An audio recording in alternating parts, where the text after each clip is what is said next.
গত এক সপ্তাহ ধরে বিএসএফ আন্তর্জাতিক আইন অমান্য করে একতরফাভাবে একটি পুরানো রাস্তার পাশে আরেকটি রাস্তা নির্মাণ করছে।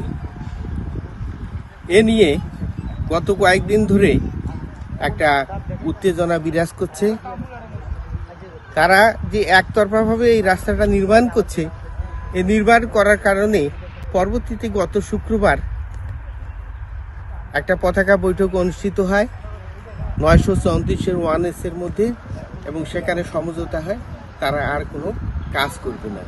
কিন্তু অবস্থার দৃষ্টি দেখা যাচ্ছে যে এখন নিশ্চয় দেখতে পাচ্ছেন যে তারা তাদের ট্রাক্টর, ভেকু এবং ইত্যাদির মাধ্যমে তারা মাটি নিয়ে এসে আবারও রাস্তার কাজ করছে।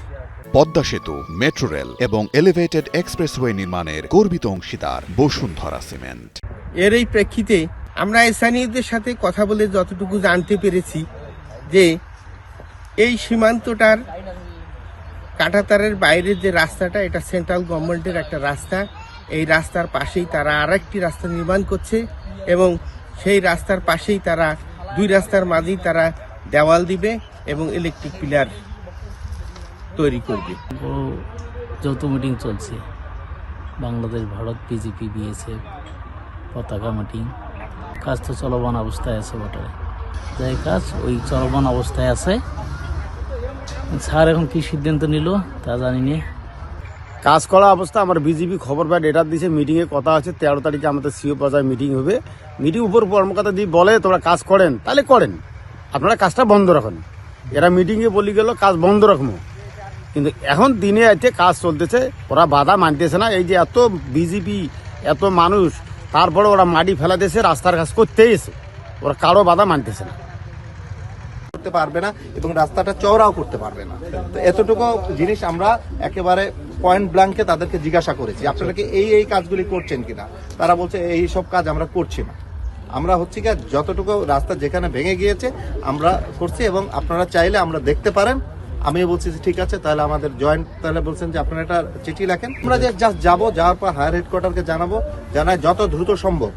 কারণ এই রাস্তা যদি ডান দিকে প্রশস্ত করে বাড়াতে হয়, এটা অনেক লেন্দি সময়, এক রাতের ভিতরে সম্ভব হবে না।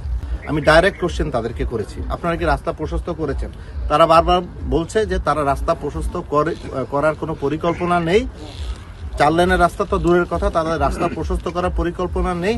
তাদের রাস্তাটা এই পাশে আমাদেরকে ছবি দেখালো, খাড়া হয়ে গেছে, এটাকে সাপোর্ট দেওয়ার জন্য একটু মাটির করছে, বাট রাস্তা প্রশস্ত করার তাদের কোনো পরিকল্পনা নেই। সংস্কার করবে, এবং তারা ছবিও দেখালো যে যেহেতু এই রাস্তাটা অলরেডি রানিং রাস্তা এবং এই রাস্তাটা শুরু হয়েছে ইন্ডিয়ার ভিতর থেকে শুরু হয়ে, এটা কিন্তু এখান থেকে যে আবার ভিতরের দিকে চলে গিয়েছে।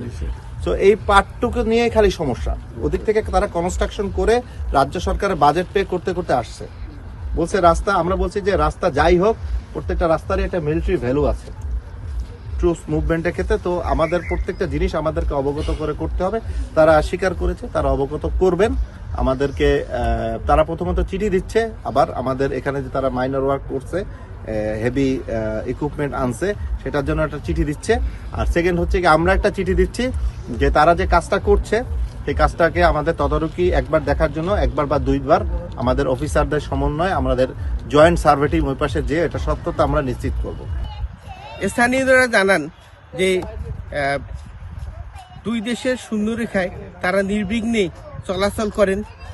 যদি তারা এ জায়গায় রাস্তা নির্মাণ করে, দেওয়াল নির্মাণ করে এবং পাহারা বসায়, তাহলে বাংলাদেশি কৃষক এবং এখানকার বসবাসরত মানুষদের কৃষি, পশুপালন সহ স্বাভাবিক যাতায়াতে একটা বিঘ্ন ঘটবে।